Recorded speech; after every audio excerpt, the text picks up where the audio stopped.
Buenos días. Ojalá tu lunes haya sido a todo dar. Miguel Carbonell, Igualmente, Carlos, qué gusto estar aquí en esta mesa. director del Centro de Estudios Jurídicos Carbonell.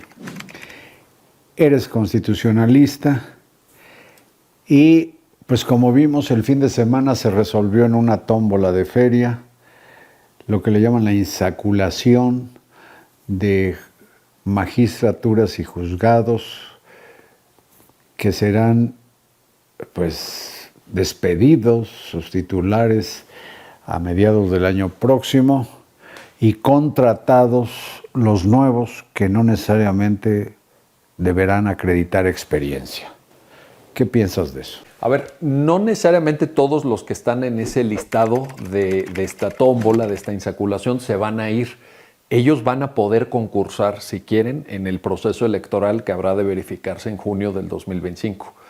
Lo que se hizo fue determinar cuáles van a la elección del 2025 y cuáles quedan para el 2027. Perdóname que te interrumpa, pero lo deduzco, lo infiero, lo cual es muy subjetivo, por lo que han manifestado distintos sectores, sobre todo las barras de abogados y la agrupación de jueces y magistrados, que me parece que se requiere de una dosis de indignidad para participar en un sorteo de esta naturaleza. Bueno, participar en el sorteo, eso estaba predeterminado por la reforma judicial y eso fue obra que tanta polvareda causó. Y eso fue obra de las mayorías en el Congreso. Es correcto. Pero la voluntad de inscribirte o no como candidato... Yo creo que es una decisión muy personal cada quien. Yo, por ejemplo, leí después del espectáculo en el Senado a varios jueces, magistrados que dijeron, yo a esto no le entro, para mí esto... Yo llegué por méritos. También por eso lo infiero, porque ¿sí? Es distinto llegar con una carrera judicial detrás a ser como hijo de la fortuna. Muy diferente. Y es ciertamente un cuestionamiento enorme a un proyecto de vida de muchos de ellos, porque varios de ellos llevan décadas ahí. Sin embargo, pues habrá unos que sí y habrá otros que no. Eso ya cada quien lo decidirá. Ahora, el problema es la tómbola del sábado en la mañana en el Senado, ¿qué problema de la justicia resuelve?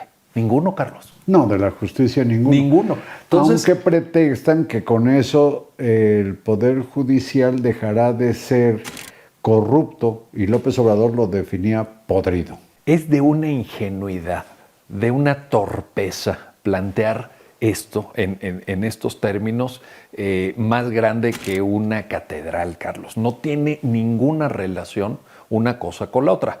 Que puede haber corrupción en los poderes judiciales, y aquí pongo en la misma balanza al federal y a los locales, porque la reforma judicial también afecta a los jueces y magistrados de las entidades federativas. Puede haber corrupción, eso nadie lo niega. Bueno, como hay corrupción en los poderes ejecutivo, legislativo, exactamente, y en muchos sectores de la sociedad. En fiscalías, Carlos. En policías. En policías. En los servicios públicos, claro. En los servicios privados. Es el país que tenemos, no podemos cerrar los ojos, esa es la realidad. Ahora, ¿en qué sentido ir a un proceso electoral con todos los riesgos que ello implica, yendo en contra de los criterios de mérito, destruyendo la carrera judicial, violando criterios de la Corte Interamericana de Derechos Humanos, que ha dicho que no se puede hacer una remoción global de personas juzgadoras? En su caso, si hay un acto de corrupción, te vas contra 1, contra 2, contra 10, Carlos. Que por cierto es el único caso en el mundo, ¿no? En el mundo. Ah, bueno, qué bueno que lo mencionas. Ahí te va. Oye, nada más dime una cosa. ¿En qué país del mundo eligen por voto popular a todos los jueces? En ninguno. Ni siquiera en Bolivia, donde son solo algunas magistraturas en los niveles superiores. Y tampoco en Estados Unidos, que fueron los dos casos que se mencionaron por López Obrador en la exposición de motivos. Entonces, ¿qué nos hace en un plano de sentido común? No hay que ser jurista para esto. ¿Qué te hace pensar que va a funcionar algo que en ningún país del mundo aplican? Es una solución, ¿cómo llamarla? ¿A la mexicana? O sea, de veras es un proceso muy desaseado, muy mentiroso, hay que decirlo, muy mentiroso, porque si bien podríamos compartir una parte del diagnóstico, había que cambiar la justicia, hay que mejorar los procedimientos, hay que mejorar las los medidas perfiles. disciplinarias. Claro, que se actúe con más contundencia. El tema del nepotismo, a lo mejor, bueno, ha estado ahí en la mesa desde hace años el Pero tema. caray, el nepotismo se da también en distintas áreas, también en los poderes ejecutivo y legislativo. Ahí están las estirpes, que son los hijos, los hermanos, pero no es los algo primos. que se pueda defender. Pero lo O sea, hay no es algo que se también pueda en la defender. gente común. Hijos de médicos o médicas que siguen la carrera de medicina, o de abogados, o de ingenieros, o de taxistas, o de taqueros. Lo que te quiero decir es que había temas por atender y había temas por mejorar. El asunto está en que de ese diagnóstico que se ha hecho desde hace décadas, Carlos, en la UNAM se han publicado libros enteros proponiendo cantidad de reformas para mejorar la justicia en México. ¿Qué de este paquete de necesidad de mejoramiento se atiende con esta reforma tal como está planteada? Pues prácticamente nada. Y ahí es donde yo veo una enorme sombra y un enorme peligro. Porque lo que sí no sabemos hoy, Carlos, es qué perfiles van a llegar. ¿Quién se va a postular? ¿Quién va a ganar? ¿Cómo van a competir? Ni tampoco apoyados por quién. Bueno, peor tantito. Porque formalmente serán 2 de cada 3 propuestas partirán, digamos, del oficialismo. Es correcto. Del mismo partido, el Poder Ejecutivo, que la mayoría legislativa. Contra los candidatos de un Poder Judicial que para mediados del año próximo pues estará todavía más traqueteado. Sí. Bueno, por un lado, la postulación que tú ahorita señalas. Pero déjame te pongo por otro lado. El riesgo de que den de baja, como dicen en Colombia, a candidatos y candidatas. Porque ahí te va. Por ejemplo, ahora salieron en el sorteo del sábado varias plazas que tienen competencia en materia penal en Puente Grande, Jalisco. Varias plazas que tienen competencia en materia penal en Tepic, donde hay un reclusorio de alta seguridad también. Bueno, los que surjan en Chilpancingo o en la ciudad de Culiacán. Qué buen ejemplo. O en Matamoros. Exactamente. O sea, hay una parte del En La territorio. Ruana. En Michoacán. Hay una parte del territorio nacional que está bajo asedio del crimen organizado y en esos territorios le vas a decir a la gente, postúlese para ser el juez penal. Usted va a conocer de los procesos en contra de crimen organizado, etcétera, etcétera. Bueno, ¿bajo qué condiciones? O sea, no nada más es la postulación, o sea, en positivo, ¿quiénes van a concurrir? No, ¿a quiénes van a amenazar para que no concurran? Y si se atreven, ¿a cuántos de ellos van a matar?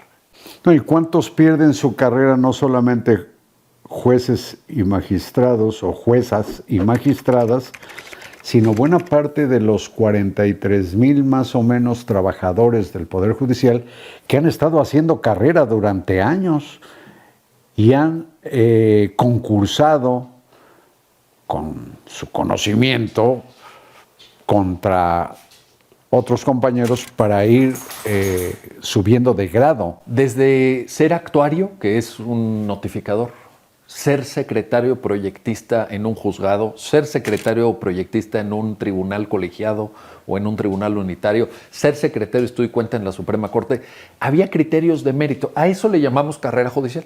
No, pero ahora bastará una carta de recomendación de tus cuates o vecinos y hacer un escrito de 3 cuartillas. Para ser candidato. Y para ganar, fotografiar bien, caerle bien al líder de taxistas de tu colonia, haber contribuido y financiado los 15 años del que mueve ahí los votos en tal lugar. Oye, ¿qué es eso? Como Adelita, Ser popular. Popular entre la tropa. Ser popular. Exacto. Entonces, ¿dónde queda el criterio de mérito? ¿Por qué pensamos que personas electas así van a impartir mejor justicia que las que están ahorita, que concursaron, que demostraron conocimientos, que se enfrentaron en concursos a otras personas que estaban igualmente preparadas? ¿Por qué?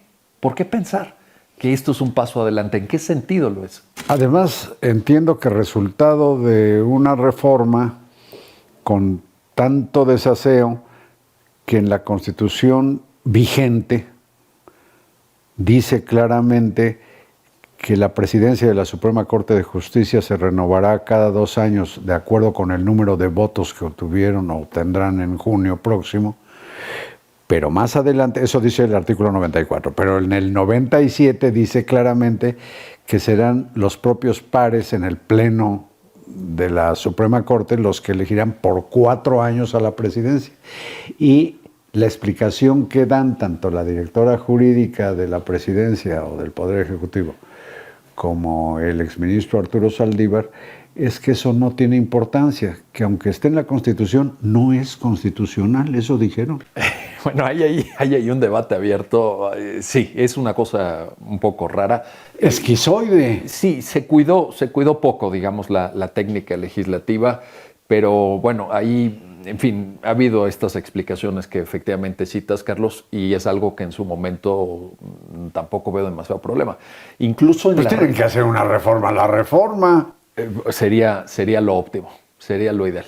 Pero si no, pues se van a la norma más reciente, la reforma, digamos, más reciente para resolver. Con los transitorios. Con los transitorios, efectivamente. Los transitorios sirven para todo, ¿verdad?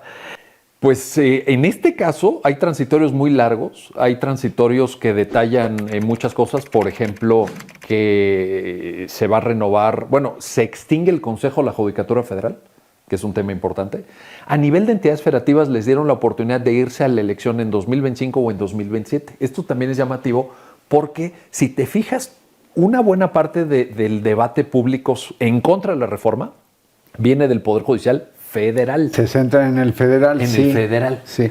Y uno dice, oye, pues ¿dónde están las entidades federativas? Porque también les afecta. No, pero de lo que se trata aquí es de combatir al órgano del Estado, uno de los 3 poderes, que tiene como responsabilidad central velar por el cumplimiento de la Constitución, y frecuentemente las leyes que aprueba el Congreso son contrarias al espíritu constitucional. ¿Crees que estamos en una crisis constitucional? Yo no tengo duda. No tiene duda, pero el tiempo de este asalto se acaba, Miguel Carbonell. Yo te pido que permanezcas acá y le seguimos. Claro que sí, Carlos. No se pierda la continuación mañana.